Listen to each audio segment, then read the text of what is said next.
Forest Park is where we make memories, take tons of photos, attend our favorite annual events, and soak in a lot of things that make St. Louis special. Whether you're exploring or strolling through, fishing, catching a show, playing a round of golf, eating at or renting from the boathouse, or simply enjoying a quiet sunrise walk like I do weekly, Forest Park is at the heart of our city. It might even be the reason you chose to move to St. Louis or what's kept you here. But what you may not know is that behind the beauty and activity lies a dedicated team working tirelessly to preserve and enhance the park for millions of visitors every year. That's why I'm thrilled to announce my partnership with Forest Park Forever, where I'll take you behind the scenes to explore how this incredible team keeps this park thriving, their vision for its future, and how we can all play a role in supporting it. So follow along as we celebrate everything Forest Park means to us and look forward to sustaining it for the generations ahead.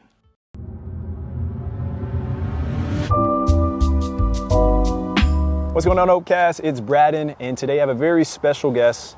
I'm here with Amy Witt, a Forest Park ecologist. Amy, how you doing? I'm going great. It's a beautiful day. It is. And we're here in Kennedy Forrest, which is right in the middle of Forest Park. So if people do not know where Kennedy Forrest is, what would you tell them? Kennedy Forrest is that forest that's just southwest of the zoo that everybody usually gets lost in. Just like the turkeys and deers I've seen running around. They might get to see a turkey and a deer. Yeah, we got like 22 turkeys I saw this morning. Oh, wow. Just in time for Thanksgiving. They're hanging out together. Yeah. So maybe they're doing that on purpose. Maybe they're like, we gotta watch each other's backs. Right. Most of the time when I come to Forest Park, I like to go on walks, and I haven't done this before, but for this episode, can we walk and talk? Let's go. All right, let's get it.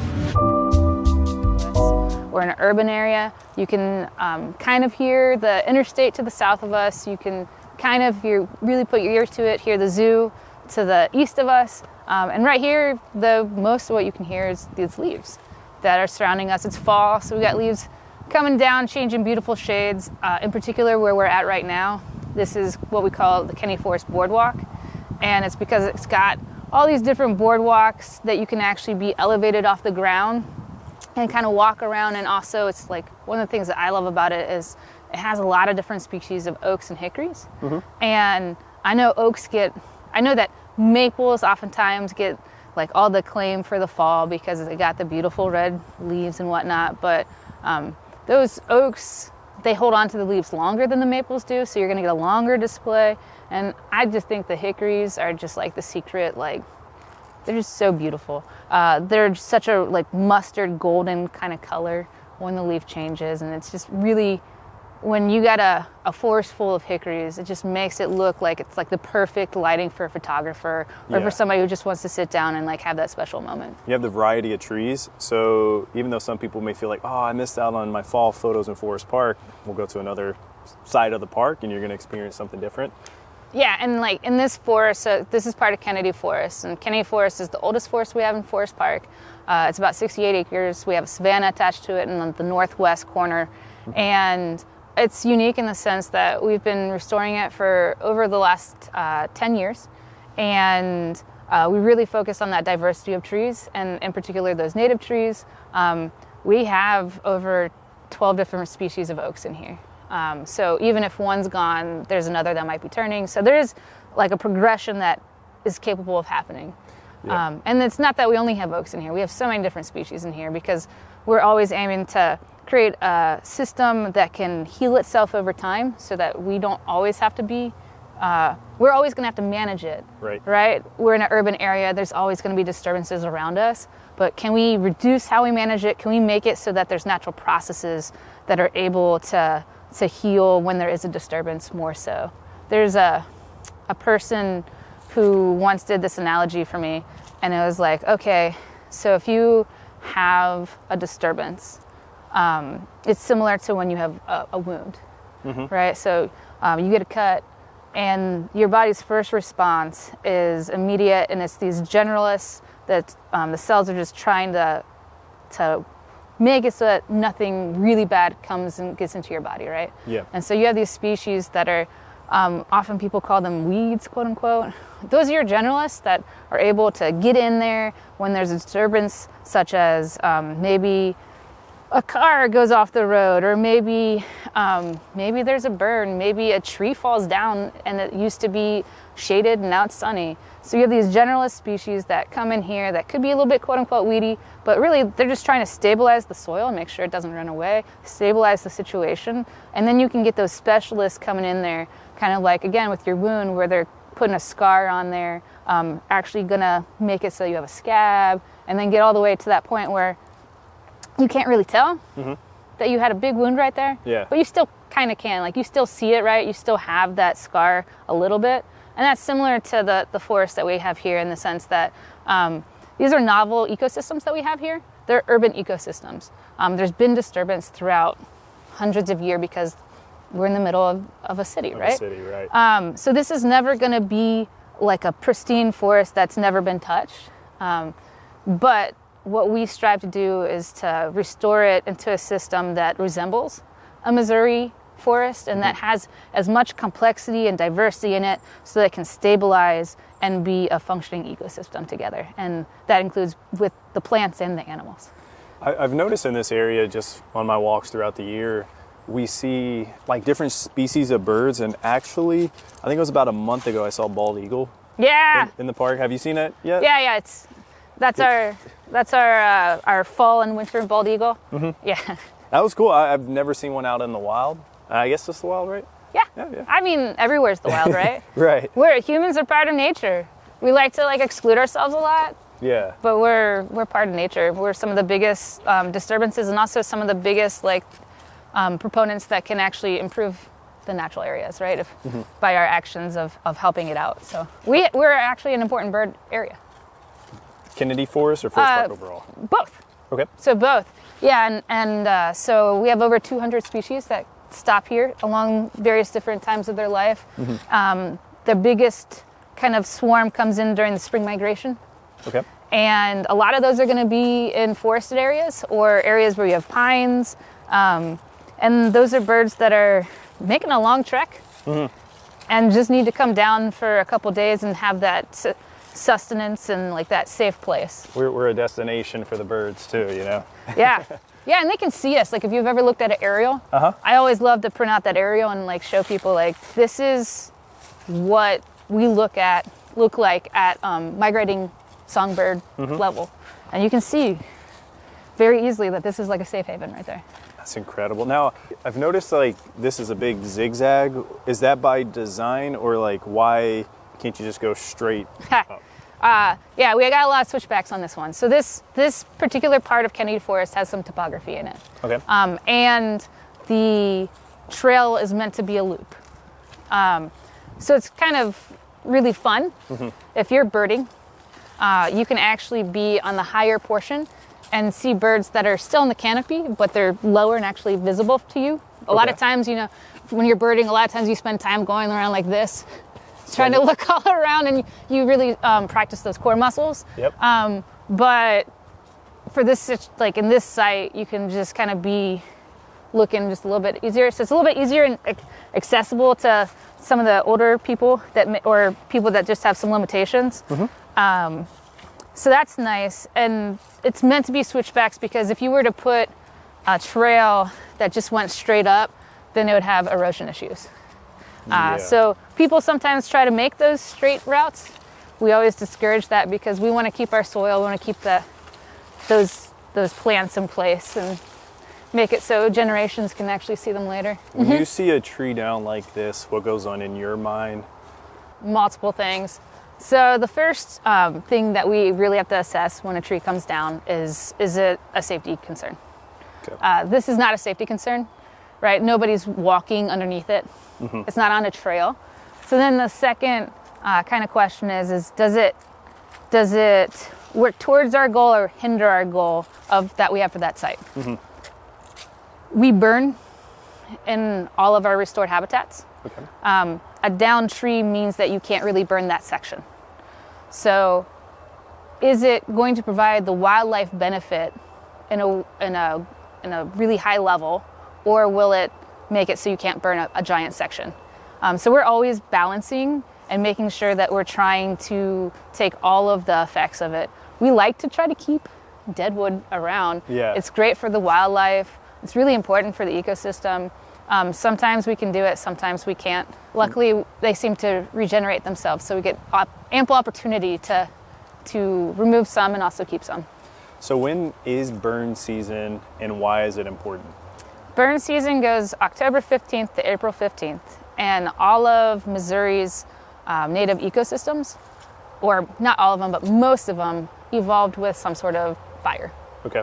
And whether that was natural or because of indigenous peoples. And a lot of our species thrive in the type of environment where fire perpetuates and continues to support it long term. So we have oak hickory forest here. Mm-hmm. Oaks need a certain level of sunlight that usually comes about by burning. That's the natural way of doing it. Yeah. It's the least kind of destructive way. That means we don't have to go in there and sit there and cut down tree after tree after tree. So long term, that's the most sustainable way of establishing oak populations. Also, it makes it so that you have a better ground story because fires can come through and they remove all that leaf litter and all that duff that's on top of the ground, and it allows the seeds to actually hit the ground. Sometimes seeds like fall and then there's just so much, it'll be so thick, right? Like if seed falls right here, it would have to get through 2 inches of material to actually reach the ground. Okay. And so it can't actually germinate.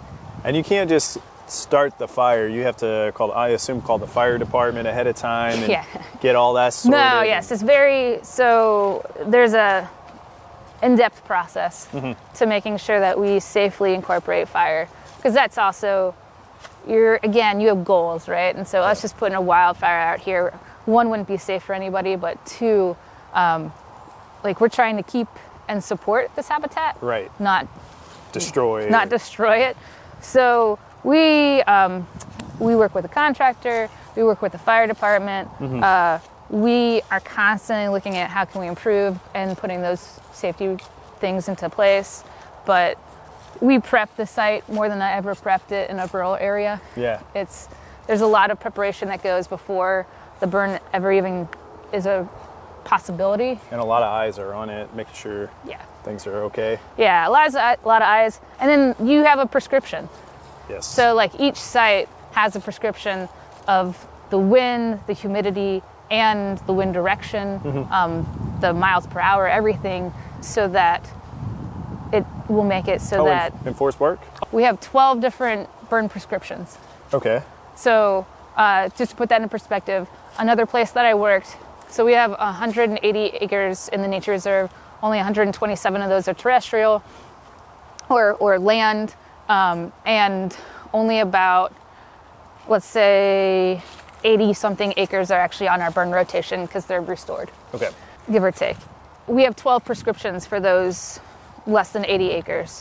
Where I used to work, we had 2 prescriptions for over 400 acres. Okay. So each prescription is a very confined kind of set of parameters that you have to work within. Interesting. This is very interesting, yeah.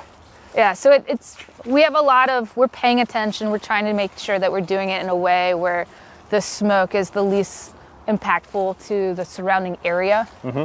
So we're always making sure that we're going to get wind that's going to lift that smoke and take it away and dissipate it, as opposed to make it land on a sensitive group of people anywhere.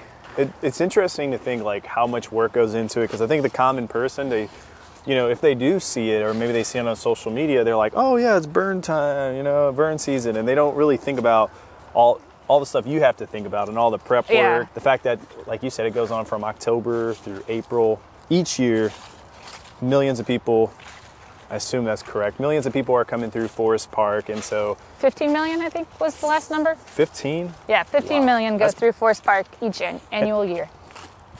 I did not realize there was that many. That's incredible. So we have the paths, we have the trails, we have the attractions, but some people take shortcuts, or what they consider a shortcut, and they're, walking through paths they probably shouldn't. How does that affect the natural reserve? So we love when people stay on the trail. Sometimes somebody may need to go off for one reason or another, but as much as possible, we love for people to stay on the trail because ultimately, sometimes people aren't able to identify all the species that we have going on. So like, for example, right here, do you know what this one is right here? I do not. Yeah. So like that green plant right there is a pacra. And all it's saying is like, there's can be small things that people think are just really normal because plants look like plants. We're actually continuously trying to make sure that we're continuing to progress the plants that we have in here. And so like we actually have a lot of special plants that we continue to try to get closer and closer to a trail so that people can experience them. If people are able to stay on those trails, then we're able to bring cool things closer to where they're able to actually experience them. So the nature reserve is about 186 acres. Okay. And my understanding of how it came about is, so in the 1990s, you had a group of public individual volunteers that were doing some work in Kennedy Forrest and making sure that it was trying to help it out and keep it a little bit healthier. And the city had been doing some various different maintenance, but wasn't able to have people who specialized in the forest specifically. And so you had those people working on that, and then you had the master plan for Forest Park come about, and that really kind of released the potential because in the master plan you had the waterway getting rebuilt over in the northeast part and eastern part of the park, and you had some other different pieces, and so you were able to connect a number of different landscapes because it's nice to have a pollinator garden, it's nice to have a small thing, that's important, but the bigger the habitat you can make it, then that really is the bigger the ecosystem that's able to support it, right? And become available there. And so like Kennedy Forest, we have a road that goes through it, but this is 60 acres. And successional forest is 20 acres. And that whole kind of eastern along the waterway area that has savannas and woodlands and prairies along it, that's another 32 acres of habitat that's able to exist in those spaces. And so in the early mid to like 2006 kind of time frame, Forest Park Forever finally hired somebody, and that's kind of how the Nature Reserve team existed.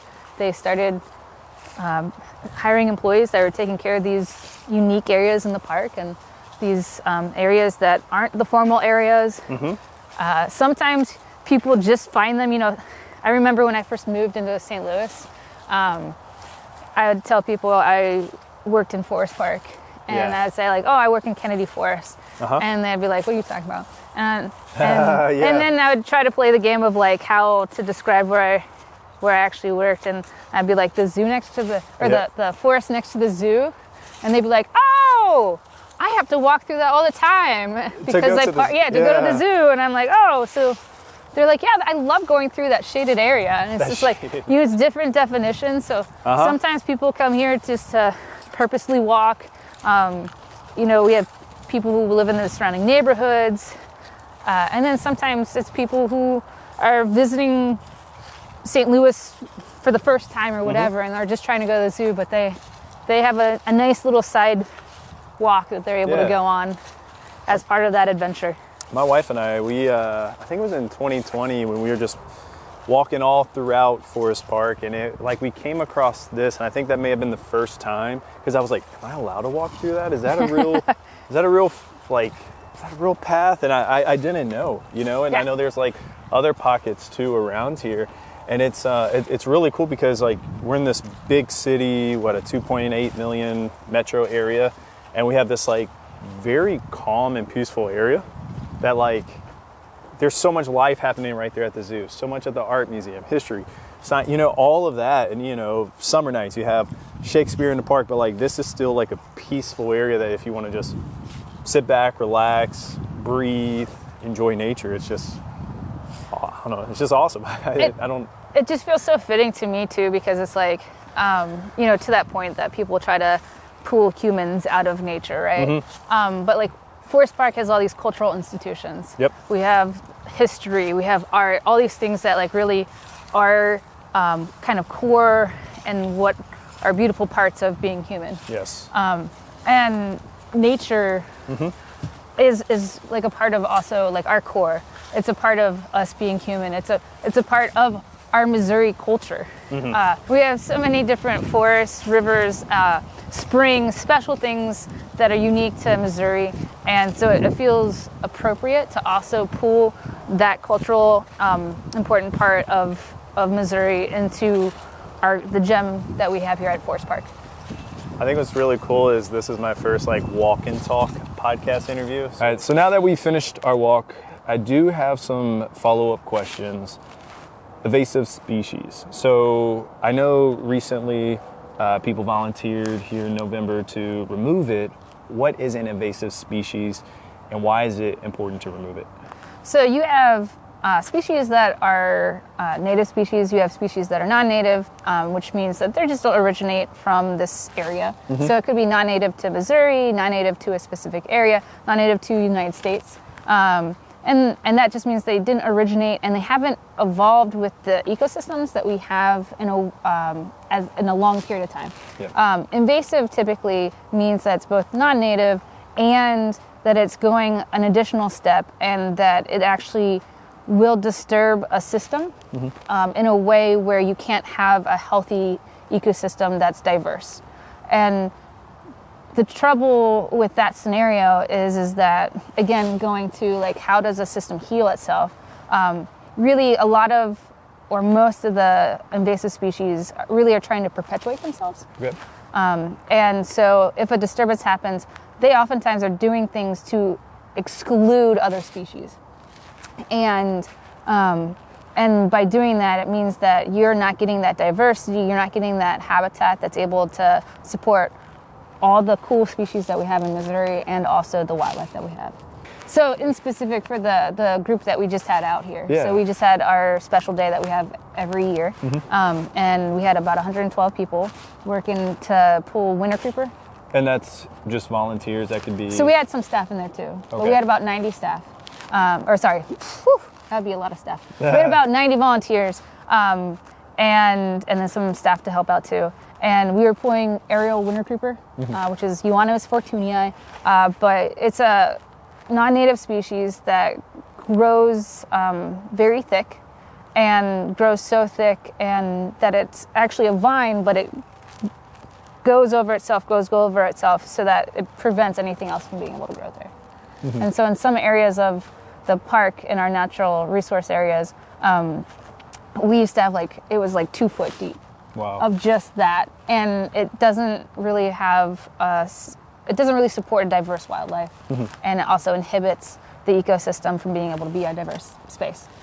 So we were pulling it from trees so that it couldn't produce those berries that the birds will then eat because that's the only thing that's there. Wow. And then take it to other places. You all are 25 years in. What do you see this looking like in 90 years? Ooh, that's always the thought game. Yeah. That's always the thought game. So we like to say on our team that to be in natural resources, you have to be able to really paint a really futuristic view or be crazy.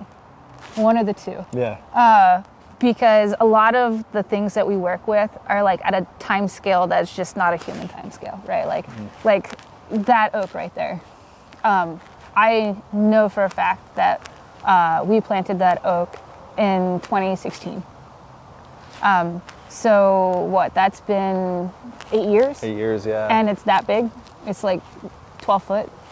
Is that considered small? Yeah, that's a small oak. Okay, yeah. gotcha. So that looks like it's probably a red oak or a black oak. And so that's going to get to be 175 years old. So really, when that's in its prime, when it's 75 to 90 years old, I won't be here, right? And so 90 years from now, I'm hoping that what we put, the steps that we started to take just now are actually still supporting the system, but are actually at their pinnacle for the canopy and for the ground story. I just always hope that it's still around, right? Yeah. Ground story or the plants on the ground level are in a forest oftentimes forgotten about. Everybody focuses on the trees and how cool the trees are, but like the ground story is where that diversity and really where you build the ecosystem. That like insects are super important for like the food web. Yeah. And insects want big trees, but they also want small plants that have small seeds. The circle of life there. Yeah. And so hopefully if we've done things right and we continue to manage it long term as then like that oak will be the big oak. All these big trees will be gone, and that's just what life is. But that one will be like supporting the system, and then hopefully if we've done it right, and we continue to support it, then all these things that you see on the ground, like that grass right there, is still around. It won't be that one, but it'll be like the 50th generation from now. Yeah. All right, so before I let you go, usually on the podcast I do a Foodie Friday where we talk favorite restaurants. But since we're here in Forest Park, where are 2 or 3 of your favorite places to have a picnic? So to eat the food? Yes, to eat the food, yes. Yeah. So if you're talking about Kennedy Forrest specifically, there's, if you park at Government and Wells intersection, and then there's a paved trail that goes through the middle of Kennedy Forrest. If you walk up there, there's a little ponding kind of area, and you're surrounded by forest, you're in the shade, and if you look uphill, then you can see, particularly during like summer, height of summer, then you can see the savanna, just like peak flower blooming out kind of situation. So Kennedy Forest, that's my favorite spot. Okay. And then my other favorite spot that I go to a lot with friends, because it's just a little bit more accessible, is right just east of Faulkner, between Faulkner and Victorian Bridge. Okay. There's a place that's called Meditation Rock, and it's a flat rock, and it's between a woodland area that we call Round Lake Vista and Klein Prairie, and it's just this flat rock that's underneath this giant maple. It's as close to a road, but also as far away from a road as you can get to be like highly convenient, and to have that shade, and particularly during the spring. The Nature Reserve team has planted a whole bunch of spring flowers all around it. So there are native spring flowers that are just blooming there during spring. And particularly during the spring, just kind of north of there, around Lake Vista has some of the best like migratory birds coming through during the spring. And so you can just be on that rock and hear all the birds, calm, and have those flowers around you. All right, so I apologize if thousands of people are there after listening or seeing this, you know? They still like have to know all that lingo that Yes, we they shouted do. out to them. So Well, I think it's safe. Amy, I appreciate your time. Thank you. Thank you so much.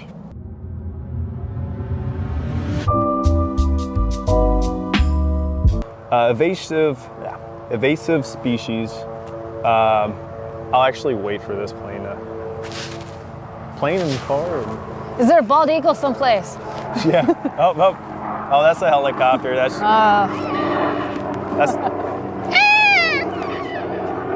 but they're like actually. They sound like little ponies. that's funny. Wait, the bald eagles? Oh yeah, the sound effects that are on the movies are always red-tailed hawks. They squeak. Yeah. They're Gotta like make it very sound like. intimidating. That's very bad. Do not ever use that as a bald eagle effect. But That's the point.